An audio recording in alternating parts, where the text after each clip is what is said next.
اعوذ باللہ من الشیطان الرجیم۔ پناہ مانگتا ہوں میں اللہ کی شیطان مردود کے شر سے۔ یا ایہا الذین آمنوا کتب علیکم الصیام کما کتب علی الذین من قبلکم لعلکم تتقون۔ اے ایمان والو، تم پر صیام فرض کیے گئے جس طرح تم سے پہلے لوگوں پر فرض کیے گئے تھے تاکہ تم پرہیزگار بن جاؤ۔ حاشیہ نمبر 174۔ یہاں ایمان والوں کو خطاب کر کے صوم کی فرضیت کا اعلان کیا گیا ہے۔ صلاح بھی مقررہ اوقات میں مومنوں ہی پر فرض کی گئی ہے بحوالہ سورۃ النساء آیت نمبر 103۔ نبی صلی اللہ علیہ وسلم کے فرمان کے مطابق اسلام کی بنیاد جن 5 ارکان پر رکھی گئی ان میں سب سے پہلا رکن اس بات کی شہادت دینا ہے کہ اللہ کے سوا کوئی اور معبود نہیں، یعنی شرک سے پاک ایمان پہلی شرط ہے۔ پھر دیگر ارکان یعنی صلاح، صوم اور حج و زکوٰۃ کا ذکر ہے بحوالہ بخاری و مسلم۔ ایمان بھی اسی وقت معتبر ہے جب اس کو ہر قسم کی شرک سے پاک کر لیا گیا ہو اور ساتھ ہی طاغوت سے مکمل کنارہ کشی اور برات کے بعد یکسوئی ہو گئی ہو۔ صلاۃ خمسہ کی فرضیت معراج کے موقع پر یعنی ہجرت سے کچھ عرصے پہلے ہوئی، اور صوم ہجرت کے تقریباً 2.25 سال بعد غزوہ بدر کے موقع پر فرض ہوئے۔ اس طرح شدید آزمائشوں سے گزرنے کے بعد اہل ایمان کو انفرادی اور اجتماعی تربیت کے لیے نظام عبادات عطا فرمایا گیا۔ اس آیت میں 2 باتوں پر زور دیا گیا ہے، ایک تو یہ کہ صوم مومنوں پر فرض کیے گئے ہیں، اور دوسرا یہ کہ اس کے ذریعے تقوی کے اوصاف کو پروان چڑھانا مقصود ہے۔ صوم کے لفظی معنی رکنا یا باز رہنا ہے، اور اصطلاحاً پورے دن یعنی صبح صادق سے غروب آفتاب تک کھانے پینے سے مکمل اجتناب کرنے اور خواہشات نفس پر قابو رکھنے کا نام صوم ہے۔ صوم میں انسان کی غور و فکر اور خود احتسابی کی صلاحیت زیادہ فعال ہوتی ہے، اللہ سے قربت ہوتی ہے اور ذوق عبادت بھی زیادہ ہوتا ہے۔ ذکر و اذکار، تلاوت قرآن اور صلاح میں لطف حاصل ہوتا ہے۔ الغرض صوم ایمان والوں کے اندر صبر کی صفت ابھارنے اور ضبط نفس کی تربیت کرنے کا بہت ہی مؤثر ذریعہ ہے، چنانچہ یہ پچھلی قوموں پر بھی فرض کیا جاتا رہا ہے۔ اسی مقصد کے تحت نبی صلی اللہ علیہ وسلم نے ماہ صیام میں خصوصیت کے ساتھ قیام اللیل پر زور دیا ہے۔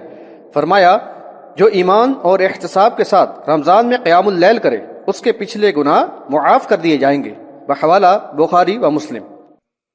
ایاما معدودات فمن كان منكم مريضا أو على سفر فعدة من أيام أخر وعلى الذين يطيقونه فدية طعام مسكين فمن تطوع خيرا فهو خير له وَأَن تَصُومُوا خَيْرٌ لَكُمْ إِن كُنتُمْ تَعْلَمُونَ۔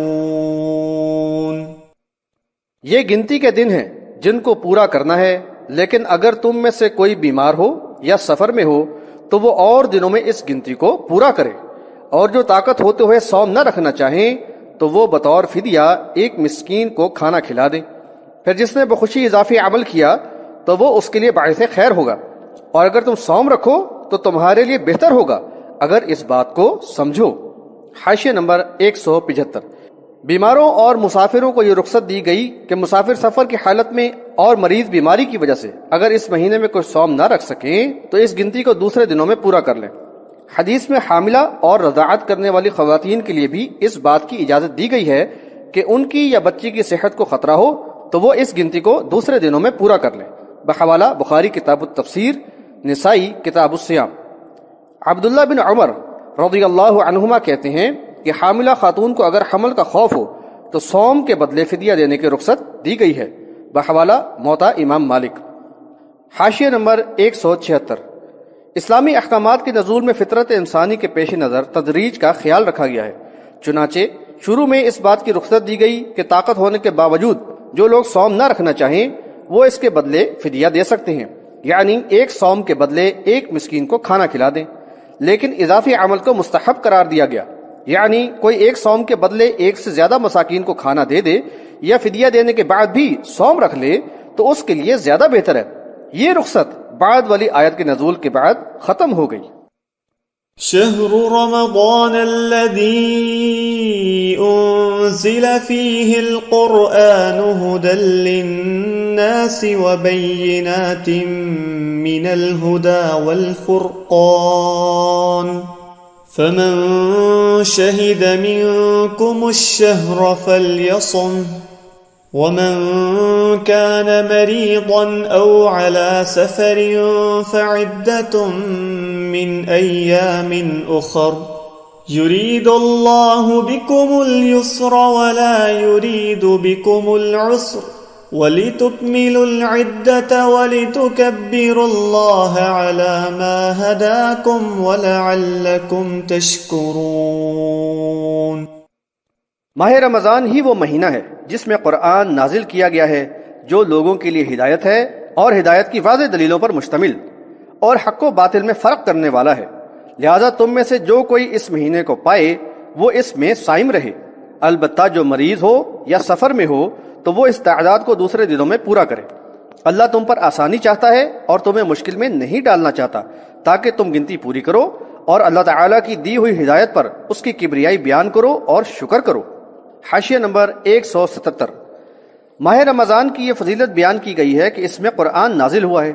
سورہ قدر میں بتایا گیا کہ قرآن کو لیلۃ القدر میں نازل کیا گیا، اور سورہ دخان میں اس رات کو لیلۃ المبارکہ کہا گیا ہے۔ اس طرح قرآن ہی سے یہ بات ثابت ہو جاتی ہے کہ لیلۃ القدر یا لیلۃ المبارکہ ایک ہی رات ہے، اور یہ ماہ رمضان کی وہ رات ہے جس میں قرآن کا نزول ہوا، یعنی پہلی وحی نازل ہوئی۔ متعدد صحیح احادیث سے واضح ہے کہ نبی صلی اللہ علیہ وسلم نے رمضان کے آخری عشرے میں لیلۃ القدر کو تلاش کرنے کا حکم دیا ہے، اور اس مقصد کے لیے آخری عشرے میں اعتکاف کرنا سنت ہے۔ لہذا لیلۃ القدر یا لیلۃ المبارکہ رمضان کے آخری عشرے کی طاق راتوں میں سے ایک رات ہے۔ حاشیہ نمبر 178۔ یہ آیت پچھلی آیت کی ناسخ ہے، یعنی اس کے ذریعے عام حالات میں صوم کے بدلے فدیہ دینے کی رخصت منسوخ ہو گئی، البتہ مریض اور مسافر کے لیے صوم نہ رکھنے اور اس گنتی کو دوسرے دنوں میں پورا کرنے کی رخصت باقی رکھی گئی۔ حدیث میں عمر رسیدہ افراد یا دائمی مریضوں کے لیے صوم کے بدلے فدیہ دینے کی رخصت دی گئی ہے، بحوالہ بخاری کتاب التفسیر و نسائی کتاب الصیام۔ حاشیہ نمبر 179۔ جیسا کہ پچھلی سطور میں کہا گیا تھا، ماہ سیام ایمان والوں کی تربیت کا انتہائی قیمتی دورانیہ ہے۔ دن میں صوم اور رات میں قیام کے ذریعے تزکیہ نفس یعنی اخلاقی خوبیاں پیدا کرنے اور زبان و جذبات پر قابو حاصل کرنے، سیرت و کردار کی اصلاح و تعمیر کرنے اور صبر و حلم کے اوصاف کو پروان چڑھانے کا بہترین موقع ملتا ہے۔ لہذا ضروری ہے کہ صائم اس مقصد کو پیش نظر رکھے۔ حدیث میں بھی اس بات پر زور دیا گیا ہے، چنانچہ نبی صلی اللہ علیہ وسلم نے فرمایا، من لم يدع قول الزور والعمل به فليس لله حاجة في ان يدع طعامه وشرابه، یعنی جو کوئی غلط بات اور غلط کام نہ چھوڑے تو اللہ کو ضرورت نہیں کہ وہ اپنا کھانا پینا چھوڑ دے، بحوالہ بخاری کتاب الصوم۔ بالفاظ دیگر اگر صائم زبان و کردار پر قابو نہ رکھے تو مقصد صوم حاصل نہ ہوگا۔ ایک دوسری روایت میں ہے کہ رسول اللہ صلی اللہ علیہ وسلم نے فرمایا کہ ہر انسان کا عمل 10 گنا سے 700 گنا تک بڑھایا جاتا ہے۔ اللہ عز و جل فرماتا ہے کہ سوائے صوم کے کہ وہ تو میرے ہی لیے ہے اور میں ہی اس کا اجر دوں گا، وہ میری وجہ سے اپنی خواہشات پر قابو رکھتا ہے اور کھانا پینا چھوڑتا ہے۔ صائم کے لیے 2 مسرتیں ہیں، ایک مسرت افطار کے وقت ہوتی ہے اور ایک فرحت اپنے رب سے ملاقات کے وقت ہوگی، اور صائم کے منہ کی خوشبو اللہ کے نزدیک مشک کی خوشبو سے بہتر ہے، بحوالہ مسلم کتاب الصیام۔ اور بخاری میں یہ اضافہ ہے کہ صوم ڈھال ہے، جب تم میں سے کسی کا صوم ہو تو وہ نہ کسی سے جھگڑا کرے اور نہ فحش کلامی، اگر کوئی اسے گالی دے یا اس سے جھگڑا کرے تو وہ کہہ دے کہ میں صائم ہوں، بحوالہ بخاری کتاب الصوم۔ الغرض صائم کو اس دوران اپنے رب سے بہت ہی قربت ہوتی ہے اور وہ شیطانی حملوں سے بڑی حد تک محفوظ رہتا ہے۔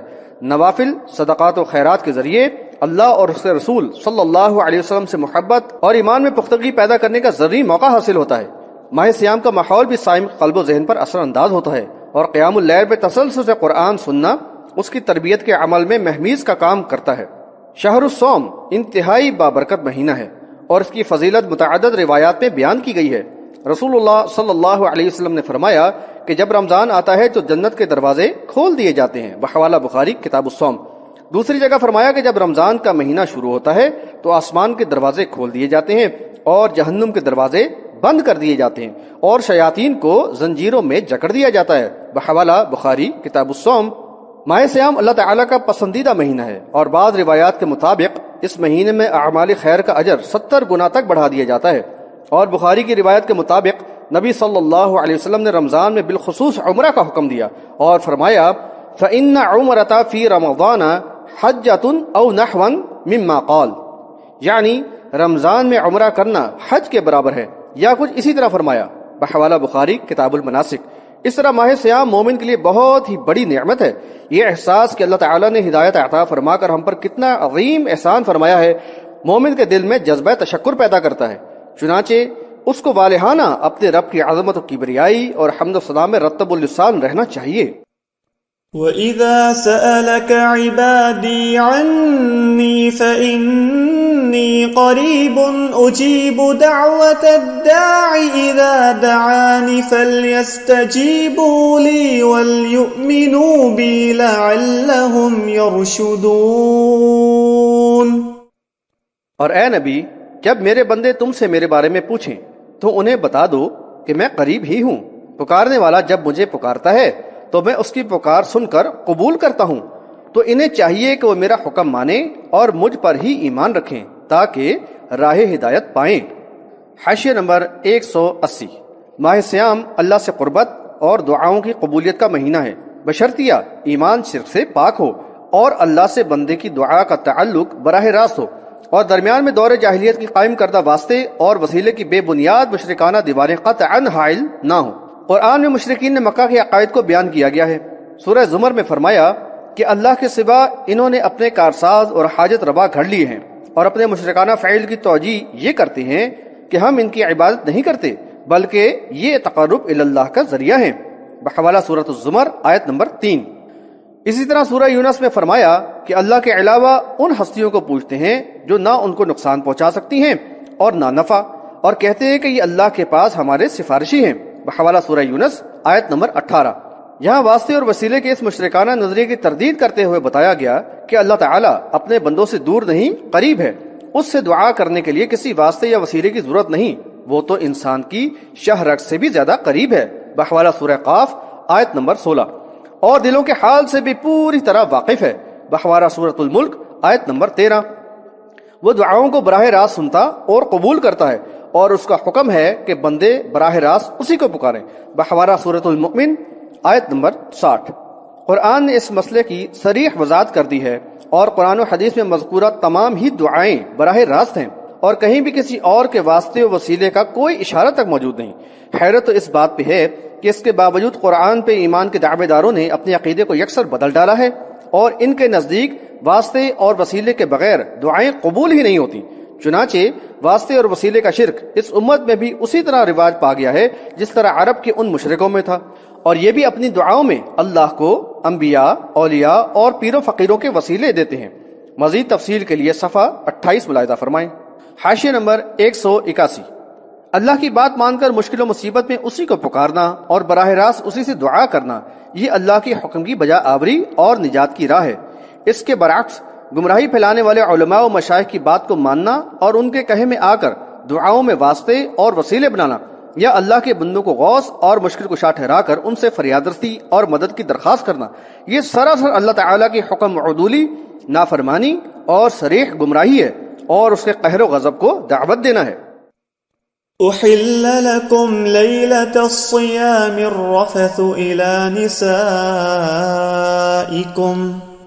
هن لباس لكم وأنتم لباس لهن علم الله أنكم كنتم تختانون أنفسكم فتاب عليكم وعفى عنكم فالآن باشروهن وابتغوا ما كتب الله لكم وكلوا واشربوا حتى يتبين لكم الخيط الأبيض من الخيط الأسود من الفجر ثم أتموا الصيام إلى الليل ولا تباشروهن وأنتم عاكفون في المساجد تلك حدود الله فلا تقربوها كذلك يبين الله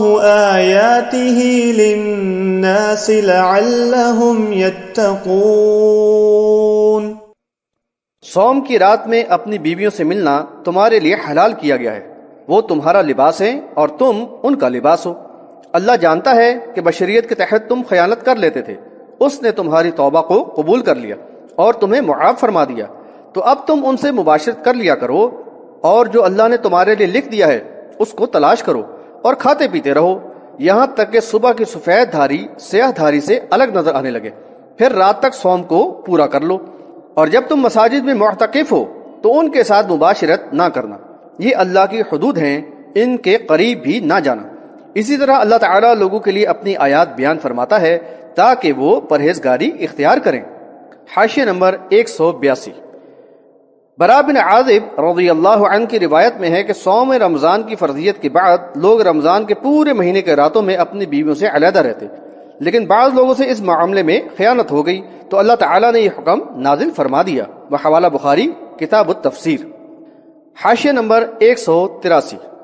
سیاہ اور سفید دھاری یا دھاگے کا فرق اسی وقت واضح ہو سکتا ہے جب رات کی تاریکی ختم ہو اور دن کی روشنی نمودار ہو۔ عدی بن حاتم رضی اللہ عنہ نے نبی صلی اللہ علیہ وسلم سے اس بارے میں وضاحت چاہی تو آپ نے فرمایا کہ اس سے رات کی سیاہی اور صبح کی سفیدی مراد ہے۔ بحوالہ بخاری کتاب التفسیر۔ یہ روشنی شفق سحر کے آغاز پر نمودار ہوتی ہے اور اسی کو طلوع سحر یا صبح صادق کہا جاتا ہے، اور اسی سے صوم کی ابتدا ہوتی ہے اور غروب آفتاب پر انتہا۔ متعدد احادیث میں افطار میں جلدی اور سحری میں تاخیر کرنے کی تاکید کی گئی ہے، لہٰذا یہ مسنون اور مستحب ہے کہ غروب کے فوراً بعد افطار کر لیا جائے اور سحری آخری وقت میں کی جائے اور صبح صادق سے قبل سحری ختم کر دی جائے۔ یہاں یہ بات قابل وضاحت ہے کہ قطبین کے نزدیکی علاقوں میں جہاں دن اور رات کئی مہینے کے ہوتے ہیں، وہاں مشرقی اور مغربی افق پر کچھ ایسے آثار نمایاں ہو جاتے ہیں جن سے صبح و شام کا اندازہ لگا کے وہ لوگ سونے جاگنے اور دیگر ضروریات و مشاغل کے اوقات کار متعین کر لیتے ہیں۔ چنانچہ صلاح اور سحر و افطار کے اوقات کا تعین بھی اسی طرح کیا جا سکتا ہے۔ ولا تأكلوا أموالكم بينكم بالباطل وتدلوا بها إلى الحكام لتأكلوا فريقا من أموال الناس بالإثم وأنتم تعلمون۔